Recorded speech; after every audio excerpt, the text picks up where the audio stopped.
What is going on, everyone? DV, me and my TV, hope everybody's having a bomb-ass day. Now, I am making this video literally a couple of days before I head up to Road Atlanta for my very first track day with my new 1LE. And I know there's a lot of people who are part of the family, maybe some people who are checking me out for the very first time, who are actually interested in getting into tracking. They're just looking for some how-to, some tips, and some pieces of advice. And what I'm going to do in this video is show you guys how to get your car ready for the track. But I'm not going to focus on the tires, the brakes, or the fluids.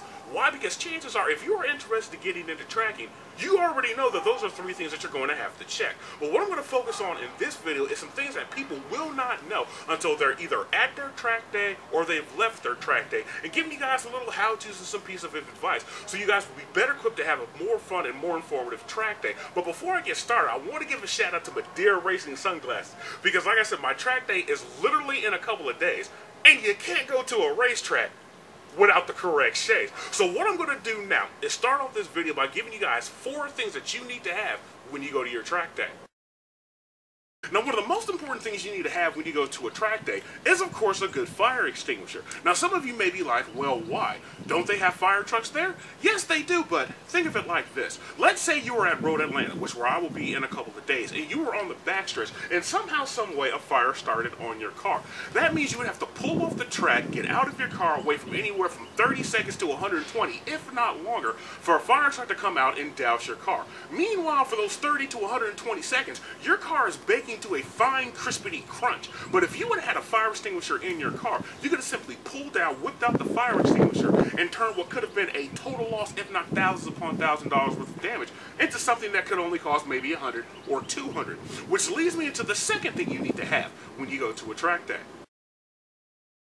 Now, another good thing you need to have when you go to a track day is something called HPDE insurance. Now, some of you may be like, HPDE? That sounds like some kind of hemorrhoid disease. Nah. HPDE stands for High Performance Driving Event, which is basically what a track day is. And what a lot of people do not know, and what a lot of people will not take into consideration, is that our regular insurance that we need to travel on interstate roads will not cover us in the event we have some kind of accident or incur some kind of damage while we're on a racetrack. And what HPDE insurance is, it takes the place of our standard insurance, so that if we were to incur some kind of damage or, God forbid, have an accident or a total loss, the HPDE insurance will cover us. Now, when you find a track event, every single track event host offers some kind of track day insurance. And what you do is, all you do is fill out your name, your address, your phone number, and then you put in your year, make, and model of your car, and however much insurance that you want. Now, of course, depending on your car, your insurance ways will vary. And I'll give you, for instance, my car that I've only had for literally a couple of months, I valued at 45 grand, which is basically how much this car is if I were to get it brand new. And when I paid for the insurance, it ran me $200. And a lot of people are like, $200? That's a lot of money. True, it is a lot of money, but think of it this way. If you were on a track and you didn't have it, and God forbid you have a total loss or tens of thousands of dollars worth of damage, is $10,000 seem too excessive, or does $200 seem like the price that you're willing to pay? Because for me, as everybody already knows, I like to value on the safe side, which leads me into the number 3 thing that you need to have when you go to a track day.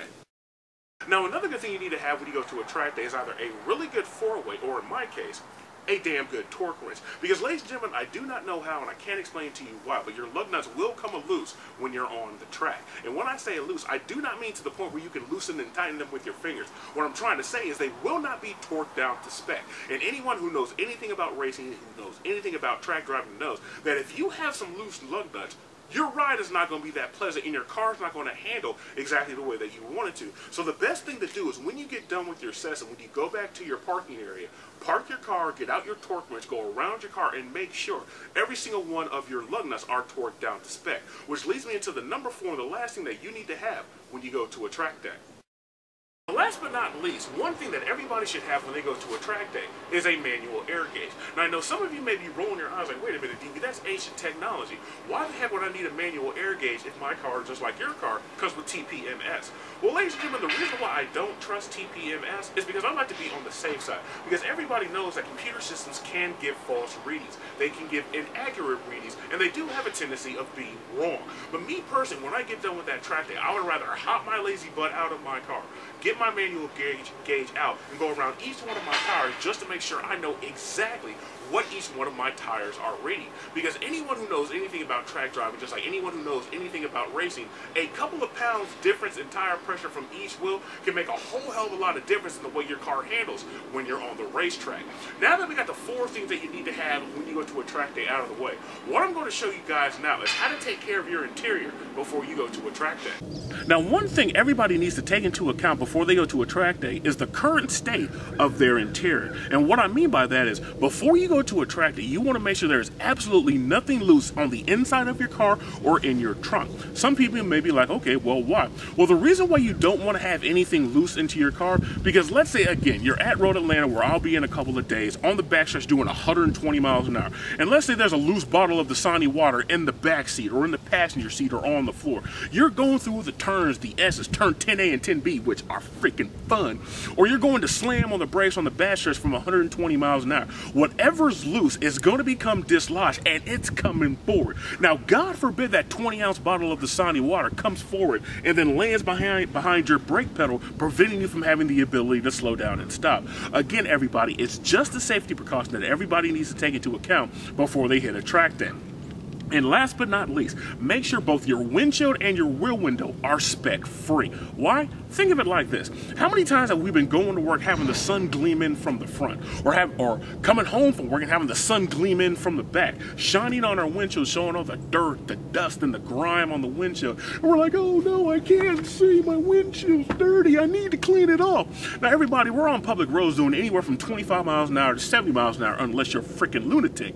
Now imagine again, being on the backstretch of Road Atlanta doing 120 miles an hour with the sun gleaming in from the front and the back, preventing you from having the ability to see. Again, everybody, it's just a safety precaution, just so you won't have to worry about where you're going or where you're not going because you don't have the ability to see, because of course your windshield is a mess. Now the last thing I'm going to do is give you guys a few simple tips that'll help you guys have a more fun and a better experience when you go to that track day. Now last but not least, what I want to do is give you guys a few simple tips that'll help you guys when you're on the track and of course when you come off.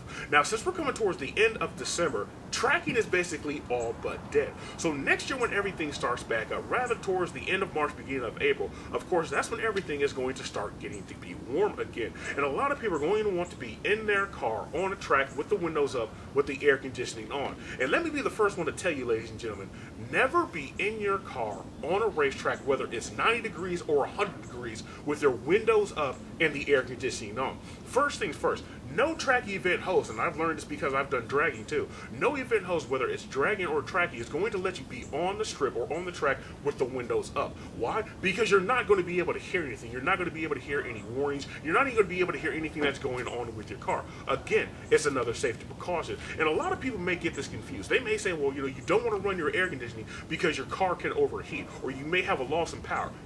No. That's not exactly why people don't want you to run your air conditioner. The reason why nobody wants you to run your AC is because of condensation. Because nobody wants to be on a track with wet spots around the track, because anybody and everybody knows wet spots in tires tend to not actually equal a very good friendship. Because the last thing anybody wants to be is on a track in a quarter with a wet spot. They go to turn in, all of a sudden they break traction, lose grip, and God forbid they spin out and they hurt themselves. So the reason why you never want to run your air conditioner when you're in your car is because you do not want to be leaving condensation and wet spots around the track. Number two, when you pull off that track, leave your engine running for a good 3, 4, or 5 minutes. Pop open your hood to allow your engine to cool. Because the moment that you stop, the moment that you turn off that engine, everything that's flowing in your car ceases, and you want your fluids to continue running to help cool your car down. And last but not least, when you're done with your session, your car's cooling down, whip out your manual air gauge, go around your car, make sure exactly what your tires are reading when they're hot. That's the key thing, when they're hot, not when they're cold, when they're hot. And lastly, go ahead and torque your wheels and everything should be good to go. If there's any other track guys or gals out there who think maybe I forgot something, or maybe I didn't hit a point home, by all means leave all the information in the comment section. So for those people who want to get into tracking, those people who are looking for some information, they will have a better guide and everything that they're needing to do in order to get on a track. And lastly, everybody, if you are interested in getting into tracking, if any of my videos that you guys have watched, like, oh man, that's cool, oh man, that looks like fun, Stop procrastinating. Stop hesitating. Go out, buy you an SA 2015, not 2010, because those will be useless here in a couple years, but buy an SA 2015 helmet from your local parts store or maybe on eBay or wherever you can find one. Find a good track event host for 2018 and go to a track day and enjoy not only your car but the atmosphere and having a good time doing something that I know you guys will get addicted to. But if there's any other question, if anybody wants me to make another video talking about some other topics about tracking, let me know in the comment section. I hope everybody liked this video. I hope everybody found it informative, and everybody stay tuned for that new upload.